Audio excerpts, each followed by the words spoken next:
Good day everyone, I am Marianne Ferrera from BSED to Social Studies and I will continue reporting the topic Development and Wealth. So let's proceed. Global, national, regional, and local patterns. How does the global economy grow and how much money is there in our world? World Bank categorized that 78% of the world, or more than 200 countries and territories, has high income and 64% has low or in the lower middle income, which they say that wealth distribution in the world are balanced, and also they say that more people than ever are connected to the global economy.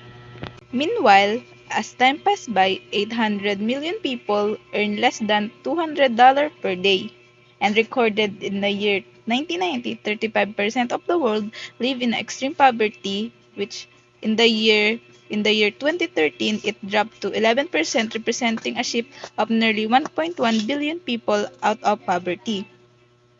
And it says that we can see economic differences between wealthy countries compared to the poor countries have widened in the same period of time rather than to be narrowed. Sa mga panahong ito, marami ng mga bansa ang nakakaranas ng extreme poverty, which is kanya-kanya na sila ng mga paraan upang mag-rose o umangat upang malabanan ang problemang ito. So, the majority of those that rose out of extreme poverty were just two countries, which are India and China, where hundreds of millions of people left unpaid and moved to the city where they earned just little bit more money than their usual income. Now, let's look at the graph. The global economy has grown persistently since 1960, with the most dramatic growth occurring since the year 2000. In a matter of fact, the global GDP or gross domes- gross domestic product nearly doubled between the year of 2002 with a $34.6 trillion and in the year of 2016 which has $76 trillion. So, it took all economies of the planet 10 of thousands of years to go from 0 to $34 trillion, but kung mapapansin sa graph, it only took 14 years to make it double. For now, let's always remember that it's important simply to understand that economic growth is just one main indicator used to understand development and well-being, and economic growth is uneven and difficult to predict. Let's proceed to the next, which in the while changes in economic growth vary dramatically by place and time. In the year 20 years between 1960 to 2016, Russia, the upper tier country, experienced many years of negative growth.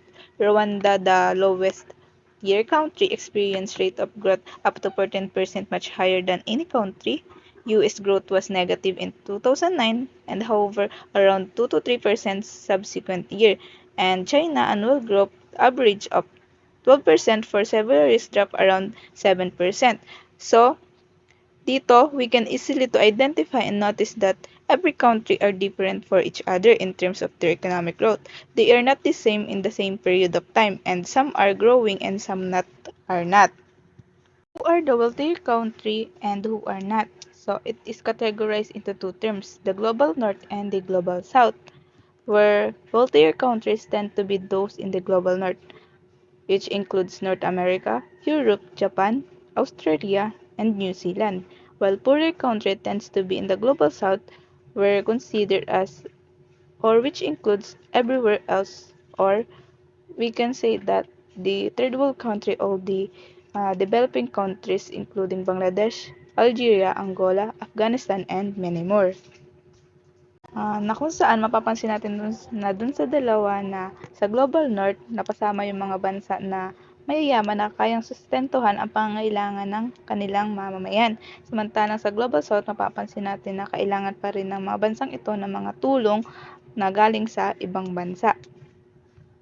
For example, the difference in economic indicators between Mexico and Haiti is greater than uh, the difference or the economic difference between Mexico and USA, as it is important to be wary of simplistic categorization scheme in the terms of wealth and development. Let's move on to the newly industrialized country or the NICs, which are places moved away from agriculture-based economies to the more industrial service and information-based systems.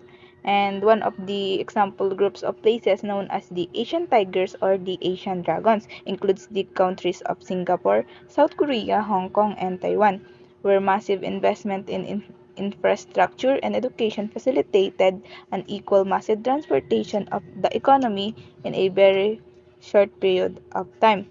Like for example in Korea, which which lays in ruin at the climax of its civil war. So sila yung nakaranas ng mga epekto o ng pagkasira noong panahon ng giyera, but has miraculously risen to the level of wealth similar to that Italy. Ngunit parang risen, parang nakabangon sila, parang tumaas yung kanilang economy sa sa loob ng maikling panahon at parang natapatan na nila yung bansang Italy sa kanilang wealth. Another group of countries termed was BRICS, which include the countries of Brazil, Russia, India, China, and South Africa, which falls outside the global north but have experienced dramatic economic growth, rising its collective share of the global economy from 11% to 30% in just 25 years. Those countries continue to wield more political power in direct relation to the rise of their economy. This could shape the economic, social, and political landscape of the world in the upcoming decades. Another group are the oil-rich Gulf states of Qatar, United Arab Emirates, Saudi Arabia, Kuwait, Iran, and etc., which this country have what we call absolute advantage. Absolute advantage. So what is absolute advantage? It is the abundance of rare and high-value commodities which this country use to have a result of massive amount of wealth, which is ito yung kanilang mga resources o kalakal na bihira lang makita o maaring sa kanilang mga bansa lang makikita na kung saan ang halaga nito is mga mahal. Kaya nakatulong ito upang mapaangat yung kanilang ekonomiya. Another countries enjoy absolute advantage in a terms or due to the climate condition for growing coffee, tobacco, tropical fruit, and many more. And other countries use the high price of oil and its concentrated supply. Resources course or the Dutch disease. So ano nga ba to? It is also known as the natural resources course, which is sila yung mga countries na masasabi na mayaman sa mga resources ngunit kulang ang kanilang mga kakayahan at kaalaman paano ito gamitin. They don't know what is the proper way to make it useful and valued. They cannot also perform to use these abundant resources for their growth or for their growing economy. They are the countries benefited of the highly valued commodities, mga kalakal, na kung saan they do not share it to the other members of the society. So, in result, violence and conflict emerge as a group fight over these resources. While income was very high in these countries, millions of workers continue to face horrendous working conditions related to development efforts in their country. Like for example, in Japan, thousands of workers have died during the massive construction of new stadiums and other infrastructure required to host the World Cup in 2022. Another example are in are, or can be found in Nigeria, um tawag na yun, which is abundant or mayaman sa langis. Sa South Africa, which is they have the diamonds, and in the Democratic Republic of Congo, which is they are rich in coltan. So let's proceed on how does a country improve its wealth and well-being. So they use two models. So the first is international trade model and protectionist model. So first, let's discuss the international trade model na kung saan ang isang bansa embraces free trade o malayang pakikipagkalakal sa iba't ibang bansa. They didn't choose kung kanino sila makikipag-trade. In this model, malaya silang nag-import at nag-export ng mga produkto. Then, they are willingly to participate in all facets of global economy. It is a best way to bring out mutual prosperity for all. So, in what way? So, kapag nakikipag-trade ka sa ibang bansa or nation, ito ay isa sa magandang paraan upang parehong umunlad o umusbong ang kanilang ekonomiya. Just because They are both benefited what they are doing. Yayaman yung isa, edi yayaman din yung isa. Pero silang sasagana because of free trading. The countries of United States, European Union, Asian Tigers, and BRICS are the countries who embraces or uses the international trade model. Countries must find specific services and industry in which to gain specialization until it gain comparative advantage. So, for example, in South Korea, they focus on low-end electronics before moving into other sectors such as shipbuilding and automobiles.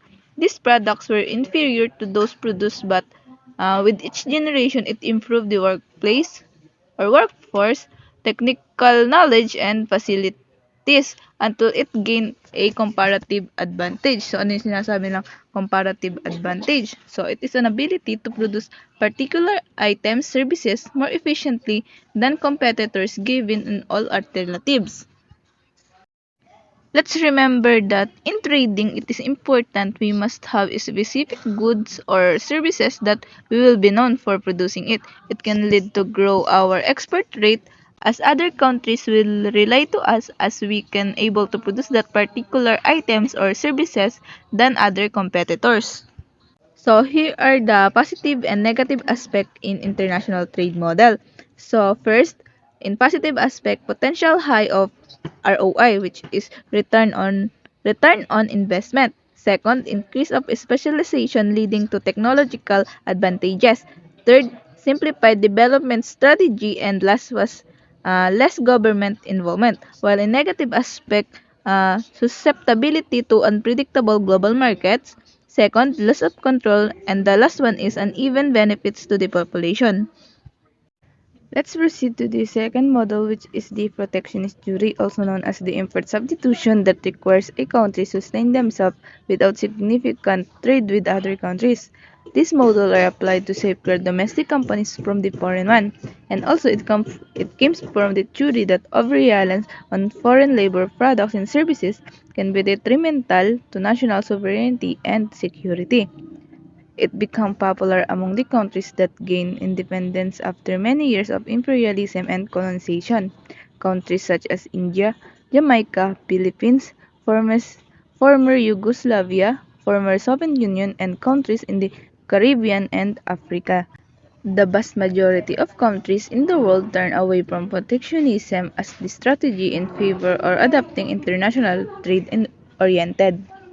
So here are the advantages and disadvantages of the protectionist model. For the advantages, we more control in decision making, benefits spread to more members of society, more government involvement, and food security. In decision making by the government can be more controlled, and policy decision can be easier to make, and policy can be designed. It benefit and spread to more members of the society under the protectionism. Here are the disadvantages in protectionist model. It includes susceptibility to corruption, inefficiency and slow response to market condition, lacking in creativity and innovation, and absence of natural resources in some places necessitate trade to meet demand. So let's proceed to the fourth subtopic, which is Roosevelt's stage of growth and political policy. So first, who is Walter Rostow? So he is born on October 7, 1916. He is an American economist and professor and political theorist. For him, there are five stages of growth. So the first one is traditional society. Second is precondition to take off. Third, take off. Fourth, drive to maturity. And the last one is age of high mass consumption. Let's discuss these five stages of growth one by one. So first is traditional society, which is characterized by subsistence agriculture with intensive labor and low level of trade, in which most live on small farms, are mostly focused on local concern, and remain largely disconnected from the rest of the world. Second was the precondition for takeoff, which is initial for manufacturing stage, beginning of trade, new ideas, emergence of banks, but societies still dominated by tradition. Third one is the takeoff, a short period of massive disruptive societal changes in which industrialization accelerates, high profits are reinvested in new technologies, often brought from and from external forces. So for the fir- for the fourth is the drive to maturity. It takes place over a long period of time as standard of living rise, economic growth outpaces population growth, use of technology and educational increases, and the national economy grows and diversifies. And the last one is the age of high mass consumption. It is the final stage, which most enjoy the luxury of consuming far more than they need. Advanced economies have a surplus that can be used to do increase welfare and reduce risk to society. Rostow believed that US reached these stages in 1920s, and for the Western Europe and Japan in the 1950s, and Soviet Union could potentially reach it if it changed its political. Sources of funding to government projects. So we have the World Bank, which is formed in the year 1944 to provide funds to countries for the purpose of large development projects. For example, World Bank financed the construction of Tarbelo dams, one of the most largest in the world. During the construction, the dam displaced 120 villages, and many claim that have never received the compensation that the government promised. So who would be blamed? Of course, the one who's the source of the money. These structures are designed to improve people's daily lives while also greasing the wheels of global commerce. So for the second source, we have the International Monetary Fund, which is funded primarily from wealthy private sector banks and offer loans during times of financial crisis. So IMF IMF loans are smaller than those from the World Bank and not designated for national infrastructure projects. They are intended to maintain stability when a country may otherwise be vulnerable to political revolution, dictatorship, or collapse. We have what we call the structural advancement program, which is a borrowing country must agree on privatized government who own assets like oil companies, utilities, companies, or diamond. Second is reduce spending on government programs like social services, food programs, and military spending. The last one is open themselves up to foreign investment and foreign competition, like the case in Mexico and Pemex.